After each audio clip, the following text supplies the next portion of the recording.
Salut à vous tous, ici Jeff Rose. Bienvenue dans cette édition d'Hypotine du 19 octobre 2022.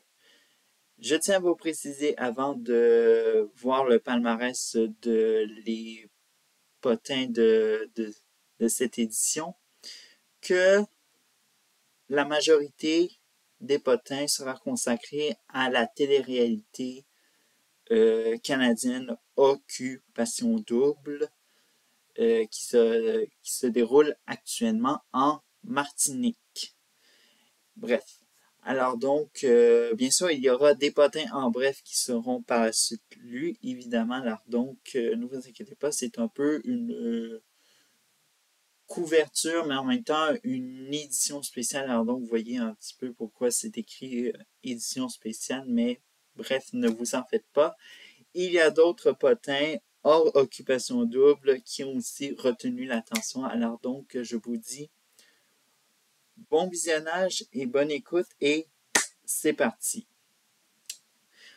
On commence cette fois-ci avec, bien sûr, notre couverture majeure de nos potins, évidemment, occupation double Martinique. Alors donc, ce premier potin qui est l'affaire Catherine Daudet, évidemment. J'ai baptisé ça de même parce que je ne savais pas comment le faire.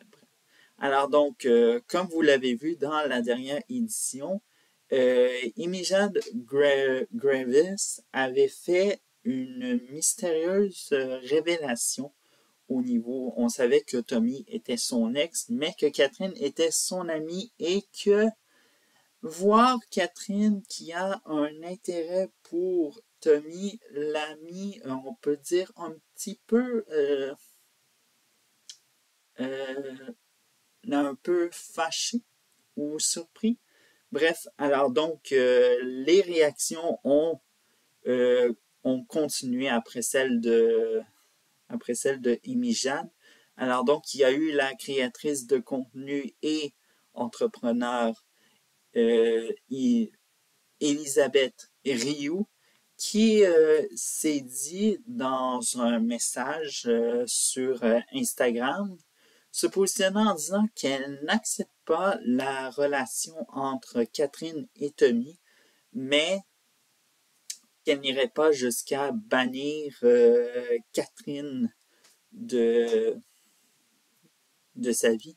Il faut savoir que, évidemment, Elisabeth Rioux est amie avec Catherine, mais aussi Imijad Gravis. Alors donc, ça fait de belles liaisons qu'on fait dans cette affaire. Et il faut savoir qu'évidemment, Catherine a habité chez elle quelque temps avant de s'envoler pour la Martinique pour tourner Occupation Double. Bref.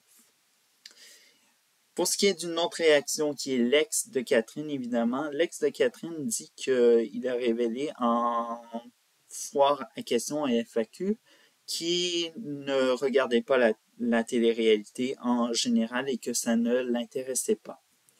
Bref, finalement, conclusion dans cette affaire, le dossier semble être clos pour la vie, puisque Tommy fut éliminé et Catherine semble avoir maintenant un intérêt, mais un homme qui a Catherine dans son radar, c'est Zachary du conseil d'administration. Bref, alors donc, on est content que tout finit bien et toute une chose a une fin dans cette vie. Bref.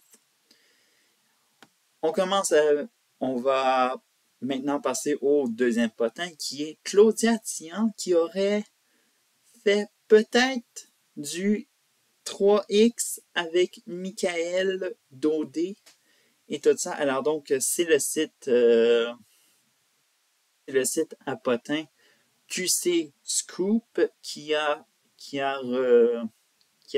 publié cette nouvelle et tout ça. Et la créatrice de contenu s'est expliquée en disant qu'elle était à la recherche d'un homme pour d'elle et qu'il n'y a eu aucune scène, excusez-moi, une scène 3X entre elle et Michael. Il s'agit en effet de ce qu'on appelle dans le langage informatique un piège à clic, soit un clickbait en anglais. Bref, alors donc, oubliez ça, il n'y a pas eu de, il n'y a pas eu de passé OnlyFans pour Michael. Bref. Mais quand même, bref, il a été modèle pour une créatrice de contenu, c'est ce qui en est et tout ça. Bref. Et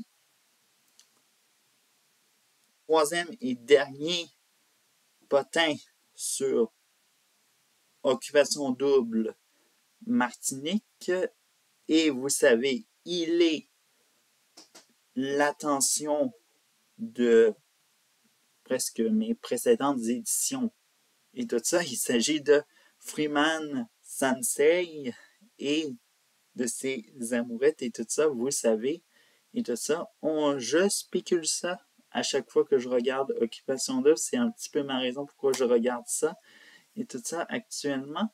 Mais bref, et tout ça.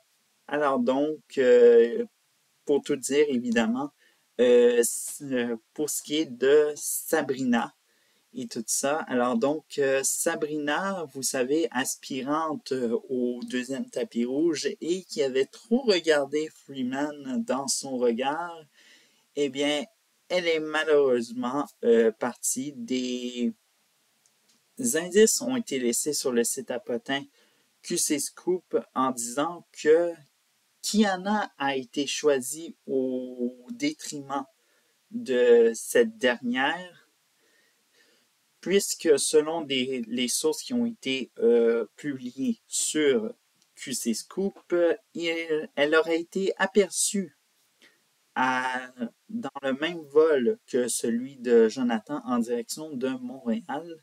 La production l'avait déguisée pour être méconnaissable. Bref. Et puisque Sabrina est partie, alors donc on va passer du côté de Coralie Maya et tout ça. On en avait parlé dans les dernières éditions en disant que Coralie Maya avait un petit faible pour notre Freeman. Alors donc, Freeman qui, lors d'une soirée avec toutes les maisons, soit les candidats, candidates et le conseil administratif, je veux dire conseil d'administration, ont fait une soirée ensemble et les discussions ont été très chaudes entre Freeman et Coralie Maya et tout ça. Et attendez-vous un gros scoop. Freeman Sensei a déclaré sa flamme à Coralie Maya. Bref. On n'a eu que des feux d'artifice du bonbon dans ce moment-là. Et bref, et tout ça. Et il y a eu un autre moment où Freeman a de plus en plus déballé son sac et tout ça. Lorsque l'ensemble du CA a été questionné par l'animateur Jay du Temple s'il y a eu de l'amour entre les membres du conseil d'administration. Et Freeman s'est positionné et a avoué avoir eu une attirance pour Meghan, mais ça ne s'est jamais arrivé. Alors, ils se sont juste restés des amis. Voilà ce qui conclut tout ce qu'il y avait à savoir sur Occupation Double Martinique et tout ça. Je le sais très bien, mais évidemment que je le promets, si ça n'arrive pas, que il n'y aura pas un deuxième grosse couverture sur Occupation Double Martinique et tout ça. Mais bref. Avant de passer au potin En bref, je tiens à informer je tiens à informer ceux et celles qui regardent Occupation Double et qui vont le regarder également ce soir que un commanditaire a mis fin à son partenariat avec la télé-réalité canadienne Occupation Double. Il s'agit de Shop Santé. Alors donc, les motivations qui ont été retenues, il s'agit de certaines actions, certains comportements et certaines décisions qui ont été prises par l'équipe de production d'Occupation Double et tout ça. Et non seulement pour cette saison, mais pour la prochaine saison et celles qui sont à venir dans le futur. Alors donc, Shop Santé se retire totalement d'Occupation Double pour l'éternité. Bref. Alors donc, on peut faire un petit rappel qu'il y a eu aussi dernièrement des cas d'intimidation et d'homophobie qui ont été rapportés dans les potins. Bref. Alors donc, on passe maintenant au potin en bref. On va commencer avec un premier potin en bref qui est celui de Daniel Lerusse qui est sorti officiellement d'hôpital. Alors donc, il y a 3 semaines, Daniel Lerusse se retrouvait à l'hôpital en train de tourner une vidéo. Et si on va jusqu'à aujourd'hui, ça fait plus de 3 semaines qu'il est sorti de l'hôpital, eh bien, il a révélé qu'il a été atteint d'un infarctus de myocarde et tout ça. Alors donc, c'est très difficile à expliquer, évidemment. Et dans la récente vidéo qu'il a publiée, il a expliqué un peu qu'est-ce qui devra être changé chez lui, évidemment, et ça comprend évidemment son contenu qu'il propose sur YouTube. D'ailleurs, c'est pour éviter le stress et tout ça. Alors donc, on lui souhaite bon rétablissement à Daniel Lerusse et un bon retour en vidéo. Deuxième potin en bref. Alors donc, il s'agit de la rencontre entre Gurky et Squeezie et tout ça. Alors donc, le créateur de contenu canadien a assisté au JP Explorer. On en avait parlé dans la précédente